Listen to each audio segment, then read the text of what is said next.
అందరికీ నమస్తే అండి.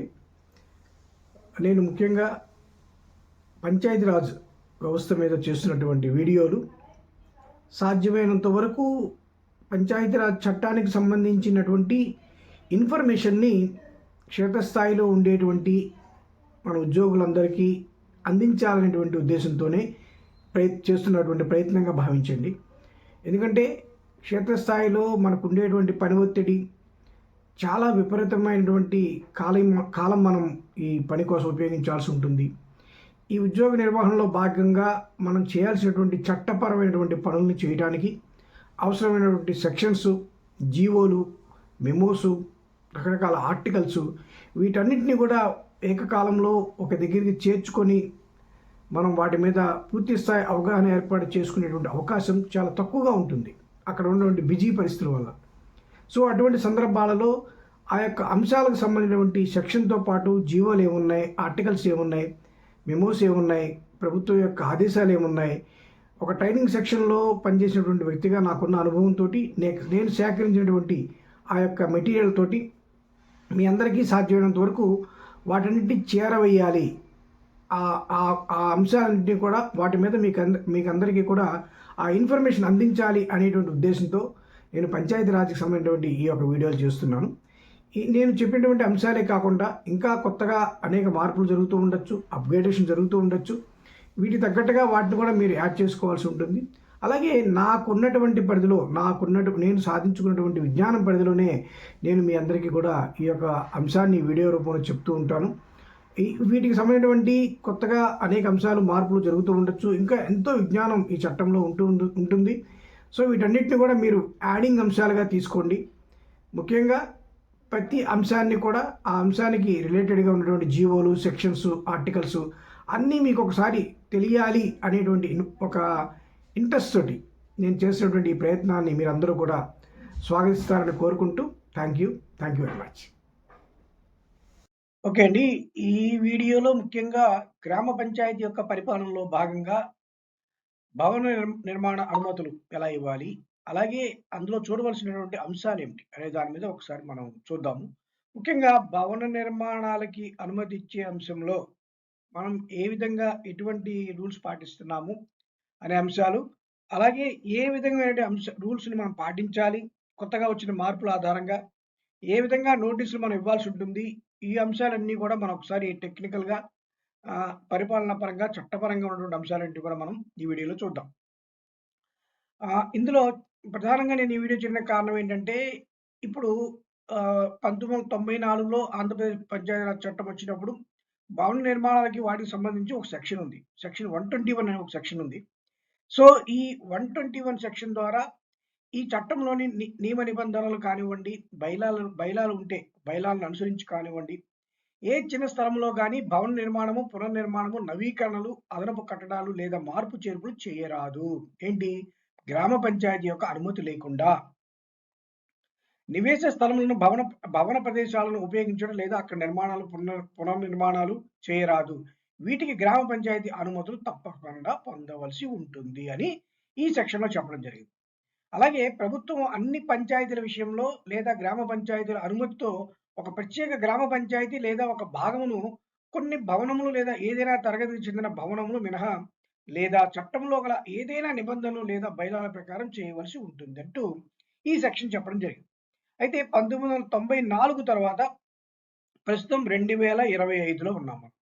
అంటే సుమారుగా 30 సంవత్సరాల తర్వాత మనం భవన నిర్మాణాలకి అనుమతులు ఇచ్చే అంశంలో ఈ సెక్షన్ ఆధారంగా వచ్చినటువంటి జీవోలు కానివ్వండి, ఆర్డర్లు కానివ్వండి, కొత్తగా వచ్చిన రూల్ పొజిషన్లు కానివ్వండి గమనించాల్సి ఉంది.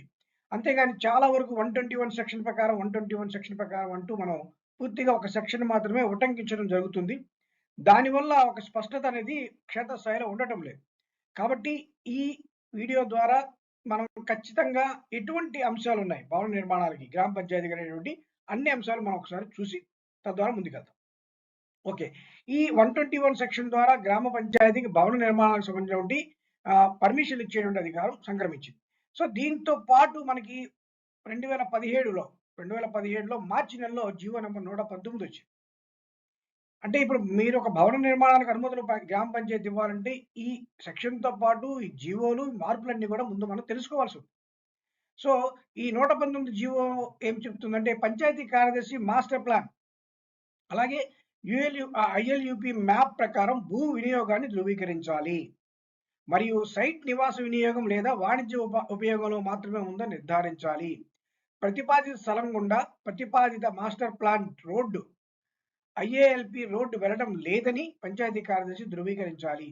కనీస రహదారి వెడల్పు 9 మీటర్లు ఉండాలి. ఇప్పటికి ఉన్న రహదారి వెడల్పు 9 మీటర్ల కంటే తక్కువగా ఉంటే రహదారి యొక్క బ్యాలెన్స్ వెడల్పును రోడ్డుకు ఇరువైపులా ఉన్న సైట్ యజమానులు సమానంగా అందించేలా ప్రయత్నాలు చేయాలి.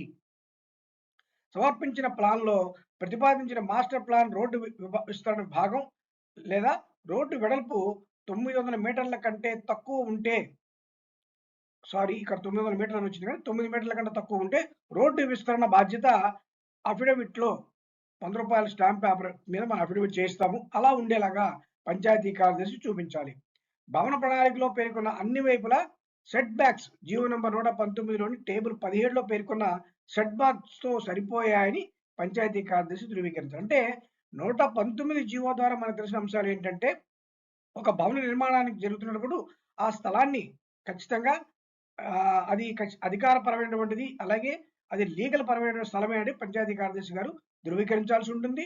2 ఆ యొక్క ప్రాంతానికి సంబంధించిన రోడ్లు ముఖ్యంగా ఆ స్థలానికి అంటే అక్కడ భవనం కడుతున్నారు, ఆ భవనానికి రోడ్డు ఉండాలి కదా, రోడ్డు లేకుండా ఇల్లు కట్టకూడదు కదా, ఆ రోడ్డు ఎంత ఉండాలనే విషయాన్ని కూడా మనం క్లియర్గా టెక్నికల్గా చూసుకోవాలి. వీటితో పాటు మనకి సెట్ బ్యాక్స్ అది మనం నెక్స్ట్ చూద్దాం ఇదే వీడియోలో. అనేక రకాలుగా సెట్ బ్యాక్స్ ఉంటాయి. ఆ సెట్ బ్యాక్స్ ఈ భవన నిర్మాణ సమయంలో ఉన్నాయా లేవా అనే విషయాలు కూడా ధృవీకరించాలంటూ ఈ 3 అంశాలని మనం 119 జీవోలో చూస్తాం.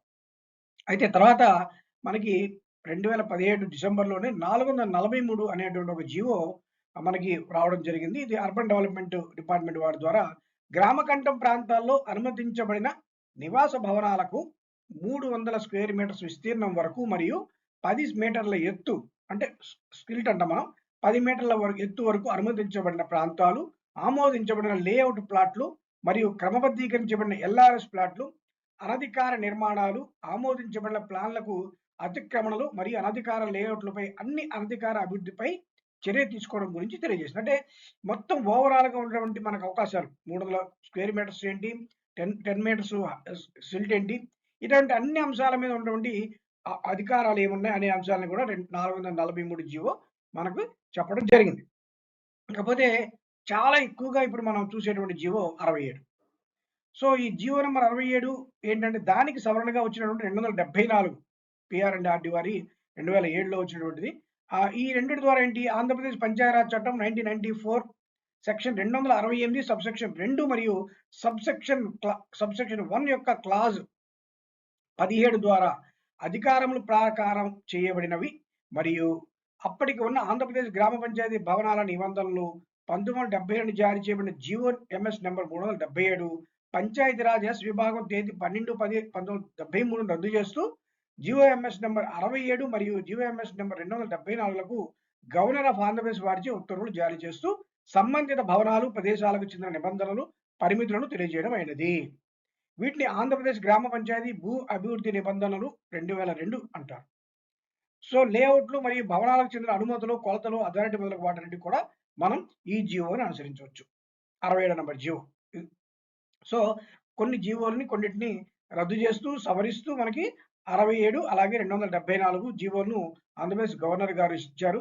వీటిని మనం క్లియర్గా గ్రామ పంచాయతీ అభివృద్ధి నిబంధనల యొక్క గైడ్ లైన్స్ 2002 అని మనం పిలుస్తుంటాము. ఇందులో అన్ని అంశాలు ఉన్నాయి.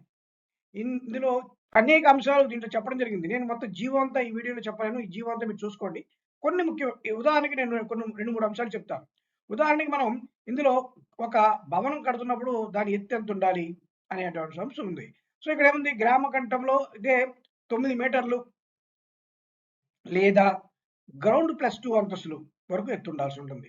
అలాగే రెవెన్యూ సర్వే నెంబర్లు ఉన్న ప్రాంతంలో అయితే 13 మీటర్ల ఎత్తు లేదా గ్రౌండ్ +2 అంతస్తుల ఎత్తు ఉండాలంటూ ఈ జీవోలో మనకి ఎత్తు కోసం చెప్పారు. స్టిల్ట్ కోసం ఎంత ఉండాలో చెప్పారు. అలాగే ఫ్లాట్ యొక్క పరిమాణాన్ని బట్టి 50 చదరపు మీటర్ల నుంచి 501 చదరపు మీటర్లు మించి ఉన్నంత వరకు ఎంతెంత సెట్ బ్యాక్లు ఉండాలి అనేటువంటి అంశాలు కూడా రోడ్డు వైపుకి ఎంత ఉండాలి, రోడ్డు వెనక ఎంత ఉండాలి, చుట్టుపక్కల ఎంత ఉండాలి అనేటువంటి మీటర్న్నర, అర మీటర్ అనే విషయాలు స్పష్టంగా ఈ జీవోలో చెప్పడం జరిగింది. అలాగే ప్లాట్‌కి కావాల్సినటువంటి కనీస పరిమాణం ఎంత కొలతల్లో ప్లాట్ కనీసం ఉండాలి. మినిమమ్ ఎంత ఉండాలి? అంటే నివాసేతర పారిశ్రామిక భవనాలు మరియు గ్రౌండ్ ఫ్లోర్ +2లకు మరియు వాణిజ్య లేక వర్తక భవనాలకు 300 చదరపు మీటర్ల ప్రాంతం ఉండాలి.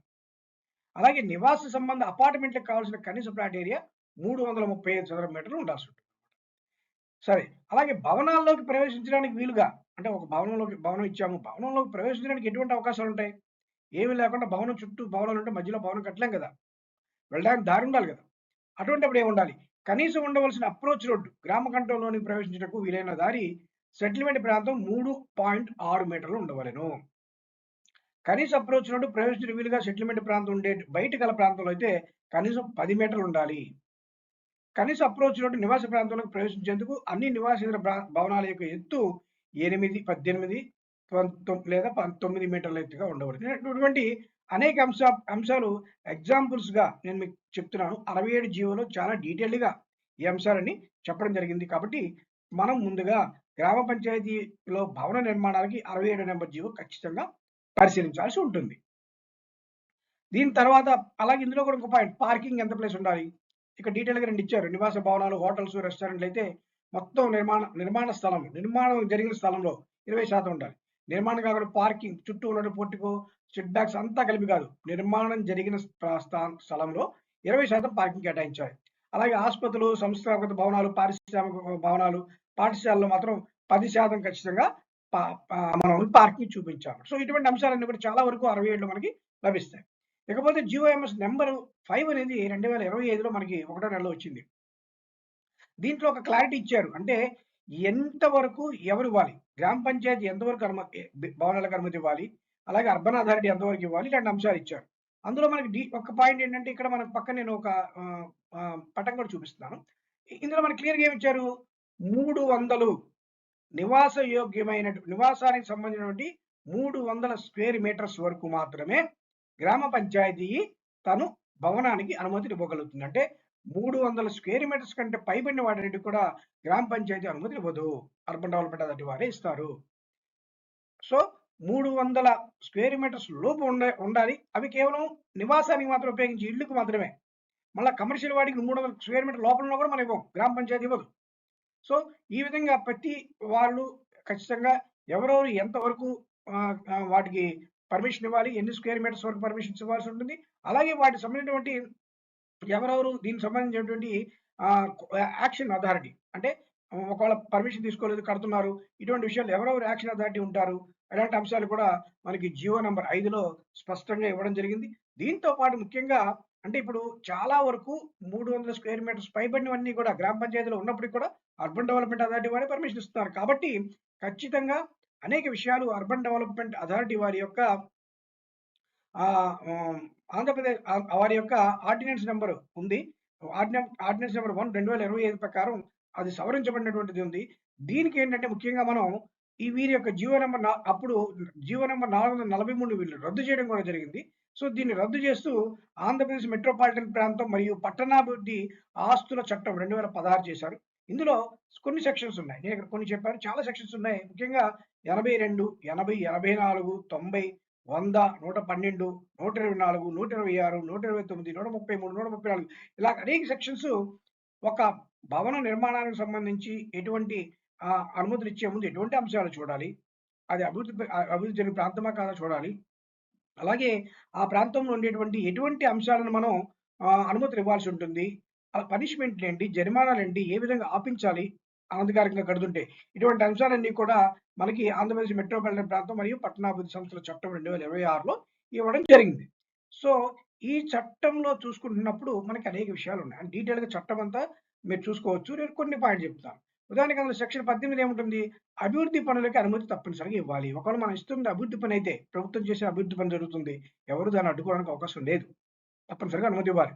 అలాగే సెక్షన్ 83 భూమి మరియు భవనాల వినియోగం మరియు అభివృద్ధి అధికారం యొక్క ప్రణాళికలకు అనుగుణంగా, అంటే భూమికి భవనాల వినియోగానికి సంబంధించిన ప్రణాళికలు ముందుగా ఉంటే, మాస్టర్ ప్లాన్స్ లాంటివి ఏమైనా ఉంటే ఆ ప్రణాళికలకు ఖచ్చితంగా మనం అనుగుణంగా ఉండాలి. అలాగే 84 సెక్షన్లో అభివృద్ధి పనుల కోసం ఏ విధంగా దరఖాస్తు చేసుకోవాలి అనేటువంటి అంశాలు చెప్తారు. సెక్షన్ 88 ప్రకారం అనుమతి పొందిన ప్లాన్లకు అనుగుణంగా కాకుండా అనధికార అభివృద్ధికి లేదా భూమి మరియు భవనాలకు ఉపయోగించినందుకు ఎటువంటి జరిమానాలు విధించాలనే అంశాన్ని చెప్తుంది. అలాగే సెక్షన్ 89 అనధికార అభివృద్ధిని తొలగించమని కోరేటువంటి అధికారం, అథారిటీ ద్వారా ఏ విధంగా మనం అనధికారికంగా కడుతున్నటువంటి భవనాలను తొలగించవచ్చు అనే అంశాన్ని తెలియజేస్తుంది. సెక్షన్ 90లో అక్రమ నిర్మాణాన్ని గుర్తించిన వెంటనే ఆపడానికి చేపట్టే ప్రణాళిక చట్టాలను కూడా సెక్షన్ 90లో చెప్పడం జరిగింది. కాబట్టి కేవలం మనం సెక్షన్ 121 అలాగే జీవో 67 మాత్రమే కాకుండా జీవో నెంబర్ 5 చూడాలి. అలాగే అర్బన్ డెవలప్మెంట్ అథారిటీ వారి 2016 యొక్క చట్టాన్ని చూడాలి. ఈ అంశాలన్నిటి మీద కూడా మనకి ఖచ్చితమైనటువంటి అవగాహన ఉండి తీరాలి. అలాగే మనకి జీవో నెంబర్ 678 ఉంది. ఇందులో ఏం చెప్తున్నారు? బఫర్ జోన్స్ గురించి చెప్తున్నారు. బఫర్ జోన్ అంటే మనకు తెలిసిందే, ఏ ప్రాంతం అనేది ఒక ప్రాంతం నిషేధిత ప్రాంతంగా ఉంటుంది. నదులుంటాయి, చెరువులుంటాయి, వాటి పరివాహక ప్రాంతాలుంటాయి, తీర ప్రాంతాలుంటాయి. అక్కడ ఎంతవరకు మనం బఫర్ జోన్ ఉపయోగించుకోవాలి? ఉదాహరణకి 10 హెక్టార్లు మరి అంతకంటే ఎక్కువ ఉన్న వాటికైతే బఫర్ సరిహద్దు నుండి 30 మీటర్ల వరకు నిషేధిత ప్రాంతం ఉంటుంది. సో ఈ ప్రాంతంలో ఎటువంటి కట్టడాలకు మనం అనుమతులు ఇవ్వకూడదంటూ ఈ జీవోలో స్పష్టంగా బఫర్ జోన్స్ కోసం వాటి కోసం చెప్పారు. కాబట్టి ఈ జీవోను కూడా మనం పరిశీలించాల్సి ఉంది. తర్వాత మనం అనుమతులు ఇచ్చాము. ఎప్పుడో మీరు 1990లోనో 2000లోనో ఇచ్చారని మేము ఇప్పుడు కట్టుకుంటామంటే కుదరదు. ఎందుకంటే భవనానికి నిర్మాణానికి ఇచ్చినటువంటి అనుమతి కాల వ్యవధి 2 సంవత్సరాలు ఉంటుంది. ఎందుకంటే ఆ తర్వాత రేట్లు మారొచ్చు, అనేక రకాల మార్పులు జరుగుతూ ఉండొచ్చు కదా. కాబట్టి 2 సంవత్సరాల తర్వాత మళ్ళీ అదే అనుమతితో వాళ్ళు కట్టుకోవడానికి వీల్లేదు. మళ్ళీ ఆ అనుమతిని వాళ్ళు అప్లికేషన్ పెట్టుకొని పునరుద్ధరణ చేసుకొని ఆ యొక్క భవన నిర్మాణ పునరుద్ధరణ అనుమతిని తీసుకొని భవన నిర్మాణం చేయవలసి ఉంటుందన్నమాట. ఇటువంటి సందర్భాల్లో భవన నిర్మాణ కోసం ఎటువంటి దరఖాస్తు పెట్టుకుంటారు? వాటి కోసం ఏం చెక్ లిస్ట్ ఉండాలంటే, ఒకటి అనెక్సస్ జి అనేది ఒకటి ఉండాలి. అది జీవో నెంబర్ 67లో, జీవో నెంబర్ 5లో దొరుకుతుంది మనకి. ఈ అనెక్సస్ జి ఉండేటువంటి అంశాలన్నీ కూడా మనం దరఖాస్తు రూపంలో తీసుకోవాలి. అలాగే ల్యాండ్ కన్వర్షన్ సర్టిఫికేట్, ఒకవేళ వ్యవసాయ భూమిలో వాళ్ళు బిల్డింగ్ కట్టుకుంటే కుదరదు కదా. వ్యవసాయ భూమి మనం భవన నిర్మాణానికి ఉపయోగించుకుంటే ల్యాండ్ కన్వర్షన్ ఖచ్చితంగా ఉండాలి. అలాగే రిజిస్టర్డ్ దస్తావేజ్ నకలు, ప్రభుత్వం ఇచ్చిన పట్టా, అప్లోడ్ లేఅవుట్ కాపీ, ఈ మూడిట్లో రకరకాలు ఉంటాయి. అవి ఏవైనా ఖచ్చితంగా దాని మీద అథారిటీ ఉన్నటువంటి సర్టిఫికేట్ ఉండాలి. భవన యజమాని మరియు town planar, surveyor, engineer, architect, structural engineer, builder వీరందరూ సంతకం చేసినటువంటి భవనం యొక్క బ్లూ ప్రింట్ 1:100 స్కేల్లో 5 కాపీలు సబ్మిట్ చేయాలి. అంటే బిల్డింగ్ ప్లాన్ అంటాం. అలాగే నిర్మాణం ప్రతిపాదిత స్థలం యొక్క ప్లాన్, ఆ ఏరియా యొక్క బ్లూ ప్రింట్ 1:500 స్కేల్లో 5 కాపీలు మనం సైట్ ప్లాన్ అంటాం. అంటే బిల్డింగ్ ప్లాన్, సైట్ ప్లాన్, ఇవి రెండు కూడా ఈచ్ ఒకటి కూడా 5 కాపీల లెక్కన మనం సబ్మిట్ చేయాల్సి ఉంటుందన్నమాట. సో ఇటువంటి చెక్ లిస్ట్ ఇచ్చిన సందర్భాలలో కొన్ని అవసరమైన సందర్భాల్లో, అంటే ఇవి మామూలుగా భవన నిర్మాణానికి, ఇవి కాకుండా కొన్ని సందర్భాలు ఉంటాయి. అటువంటి సందర్భాలలో, ప్రత్యేకమైన సందర్భాల్లో మనం రాష్ట్ర విపత్తులు మరియు అగ్నిమాపక శాఖ వారి నిరభ్యంతర ధృవపత్రం ఉండాలి. అంటే ఒక భవనం ఉంది, ఆ భవనంలో ఒక సినిమా హాల్ ఇలాంటివి ఉంటాయి కదా, వాటిలో ఖచ్చితంగా అగ్నిమాపక సిబ్బంది, డిజాస్టర్ మేనేజ్మెంట్ వారి యొక్క ఎన్ఓసి ఉండాలి. అలాగే ఎయిర్పోర్ట్ అథారిటీ వారి నిరభ్యంతర ధృవపత్రం ఉండాలి, బాగా ఎత్తు కడుతున్నప్పుడు. అలాగే రక్షణ శాఖ వారి నుండి నిరభ్యంతర ధృవపత్రం ఉండాలి. ఎయిర్పోర్ట్లకు లేదా రక్షణ శాఖ వారికి సంబంధించిన స్థలాలకు దగ్గరలో లేఅవుట్ వేసిన సందర్భాల్లో ఎయిర్పోర్ట్ అథారిటీ మరియు రక్షణ శాఖ వారి నిరభ్యంతర ధృవపత్రాలు తప్పనిసరిగా ఉండాలి. సో కొన్ని ప్రత్యేకమైన సందర్భాలు, కొంచెం ప్రత్యేకమైన ప్రాంతాల్లో మనం భవనాలు కట్టుకుంటే మాత్రం ఆయా శాఖల యొక్క వారి యొక్క నిరభ్యంతర పత్రాలను కూడా మనం ఖచ్చితంగా మనం సబ్మిట్ చేయాల్సి ఉంటుందన్నమాట. సో ప్రాసెస్లోకి వెళ్ళేసరికి పంచాయతీ కార్యదర్శి వాటిని పరిశీలించి చట్ట ప్రకారం సక్రమంగా ఉండొచ్చు అనుమతి కొరకు గ్రామ పంచాయతీ ఎదురు ఉంచాలి. ప్రభుత్వం లేదా గ్రామ పంచాయతీ స్థలంలో ఇతరులు నిర్మాణం చేసినప్పుడు వాటిని తొలగించి అవసరమైనప్పుడు న్యాయపరమైన చర్యలు తీసుకోవాలి. గ్రామ పంచాయతీ అనుమతి పొందకుండా నిర్మాణాలు జరుగుతున్న ఇంటి యజమానులకు ముందస్తు నోటీస్ జారీ చేసి ప్లానులు గ్రామ పంచాయతీ సమర్పించవలసిందిగా కోరుతూ, మరియు గ్రామ పంచాయతీ అనుమతి తర్వాతనే నిర్మాణం చేపట్టబడని నోటీస్ జారీ చేసి తగిన చర్యలు తీసుకుంటూ అక్రమ నిర్మాణాలను కూడా మనం ఖచ్చితంగా క్రమబద్ధీకరించాలి. అయితే ఇక్కడ కొన్ని అంశాలలో ప్రభుత్వం నుండి కూడా కొంత మనకు సపోర్ట్ కావాల్సి ఉంటుంది. ఏంటంటే ముఖ్యంగా ఆ 300 స్క్వేర్ మీటర్స్ నివాస ప్రాంతాలు తప్ప మిగతావన్నీ గ్రామ పంచాయతీ నుంచి అర్బన్ డెవలప్మెంట్ అథారిటీకి ఇచ్చేశారు. అయితే అక్కడ వారు ఇచ్చేటువంటి పర్మిషన్స్, వాళ్ళు మన గ్రామ పంచాయతీలో అయినప్పుడు కూడా 300 స్క్వేర్ మీటర్స్ నివాస ప్రాంతం తప్ప మిగతావన్నీ కూడా అర్బన్ డెవలప్మెంట్ వారు పర్మిషన్స్ ఇస్తున్నప్పుడు వారి దగ్గరికి ఏ అప్లికేషన్ వెళ్ళినా సరే దాన్ని ముందుగా పరిశీలించమని ఒక కాపీని గ్రామ పంచాయతీకి పంపించడం, అలాగే పర్మిషన్ ఇచ్చిన తర్వాత కూడా పర్మిషన్ పూర్తయిన తర్వాత కాపీ టు గ్రామ పంచాయతీ, కాపీ టు జిల్లా పంచాయతీ ఆఫీస్ అంటూ పెట్టడం ద్వారా గ్రామ పంచాయతీలో ఏం జరుగుతుందనే విషయం అంటే మన మన పంచాయతీలో స్థలం అయినప్పుడు కూడా వేరే డిపార్ట్మెంట్ వాళ్ళు ఇస్తున్నప్పుడు దానికి సంబంధించినటువంటి ఇన్ఫర్మేషన్ గ్రామ పంచాయతీ అసలు రావటం లేదు. జనరల్‌గా గ్రామ పంచాయతీలో ప్రతి చోట కూడా పంచాయతీ కార్యదర్శి గారు పరిశీలించుకోవడం జరుగుతుంది. అది ఓకే. బట్ ఒక్క పని మన గ్రామ పంచాయతీలోని వేరే డిపార్ట్మెంట్ వాళ్ళు ఇస్తున్నప్పుడు, ఆ పనికి సంబంధించినటువంటి పర్మిషన్ కాపీని కూడా గ్రామ పంచాయతీకి పంపిస్తే, ముందుగానే దాన్ని మనకి పంపిస్తే, ఆ 10% భూమి ఎలా ఉంది, అభివృద్ధి పరంగా వాళ్ళు లేఅవుట్‌ని ఎలా డెవలప్‌మెంట్ చేస్తూ ఎటువంటి ప్లాన్ సమర్పించారనే విషయం గ్రామ పంచాయతీ పరిశీలిస్తది. అది కూడా చాలా వరకు లేదు. దాంతో పాటుగా ముఖ్యంగా పూర్తయిన తర్వాత కూడా ఒక పర్మిషన్ తాలూకా ఒక కాపీని గ్రామ పంచాయతీకి పంపించేటువంటి వ్యవస్థ కూడా ప్రస్తుతం అమల్లో లేదు అనే అర్థమవుతుంది.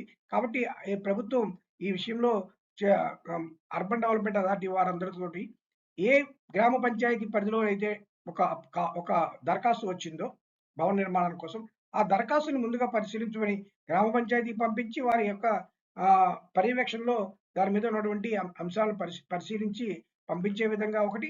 తర్వాత ఆ యొక్క పర్మిషన్ ఇచ్చిన తరువాత ఒక కాపీని గ్రామ పంచాయతీ మెయిల్‌కి పంపించే విధంగా కూడా ఈ 2 అంశాలను కూడా అర్బన్ డెవలప్‌మెంట్ అథారిటీ వారి యొక్క ఆహ్, హ్మ్, అంశం ద్వారా చేసే విధంగా ప్రభుత్వం నుండి కొన్ని సూచనలు వెళ్తే ఇంకా చక్కని కమ్యూనికేషన్ తోటి గ్రామ పంచాయతీలు భవన నిర్మాణాల మీద ముందుకెళ్ళే అవకాశం ఏర్పడుతుంది. సో, ఈ విధంగా మనం చేస్తున్నప్పుడు చాలా చోట్ల మనకు తెలియకుండానే భవనాలు కట్టేస్తూ ఉంటారు. అలా కట్టేస్తున్న సందర్భాల్లో మనం ఖచ్చితంగా వాటిని ముందుగా ఆపాల్సి ఉంటుంది. సో, ఇటువంటి ఆపాల్సొచ్చినప్పుడు మనం అనేక అంశాలు మనం ఆ నోటీస్‌లో పెట్టాల్సి ఉంటుంది. అంటే నోటీస్ ఎవరికిస్తున్నాము, డీటెయిల్స్ అంతా నోటీస్ ఫార్మాట్ ఉంటుంది. దాంతో పాటు ముఖ్యంగా సెక్షన్ 121 అలాగే జీవోఎంఎస్ నంబర్ 5 ద్వారా మనకి 300 మీటర్ల లోపు నివాస భవనాల నిర్మాణానికి గ్రామ పంచాయతీ ద్వారా మనకి అవకాశం కలిగింది కాబట్టి, ఈ 2 అంశాలు చెప్తూ పై 2 అంశాల ఆధారంగా మీరు నిర్మిస్తున్న నిర్మాణానికి అనుమతులు లేదని మేము గుర్తించడం జరిగింది కాబట్టి, ఇది చట్టరీత్యా సరైంది కాదు కాబట్టి, మాకు వెంటనే నిర్మాణాన్ని ఆపు చేసి 7 రోజుల్లోపు మాకు వెంటనే మీరు దరఖాస్తు పెట్టుకోగలరంటూ ముందుగా ఒక నోటీస్ ఇవ్వాల్సి ఉంటుంది. అది జరగకపోతే అంటే వాళ్ళు మనకు సమాధానం ఇవ్వకపోయినా భవన నిర్మాణం కంటిన్యూ చేస్తున్నా కూడా వెంటనే మనం వారికి వెంటనే మనం ఈ యొక్క భవన నిర్మాణాన్ని ఆపించే చర్యలు చేపట్టాలి. దాన్ని ఎవరైనా అడ్డుకుంటే వెంటనే మనం కోర్టులో కేసు వేసి దీని మీద నిర్ణయం తీసుకునే విధంగా చర్యలు చేపట్టి ముందుకు వెళ్ళాల్సి ఉంటుంది. సో, ఈ విధంగా భవన నిర్మాణాలకు అనుమతులిస్తూ భవనాలన్నీ కూడా అనుమతులతోటి ముందుకు వెళ్ళే విధంగా గ్రామ పంచాయతీ చర్యలు తీసుకోగలిగితే ఒక చక్కని పరిపాలనలో భాగంగా పంచాయతీల యొక్క ఆదాయం పెరుగుతుంది. అలాగే గ్రామ పంచాయతీల యొక్క పరిపాలనలో భాగంగా ప్రతి గ భవనం కూడా సరైన పర్మిషన్స్ తోటి ముందుకెళ్ళేటువంటి అవకాశం ఏర్పడుతుంది. Thank you. Thank you very much.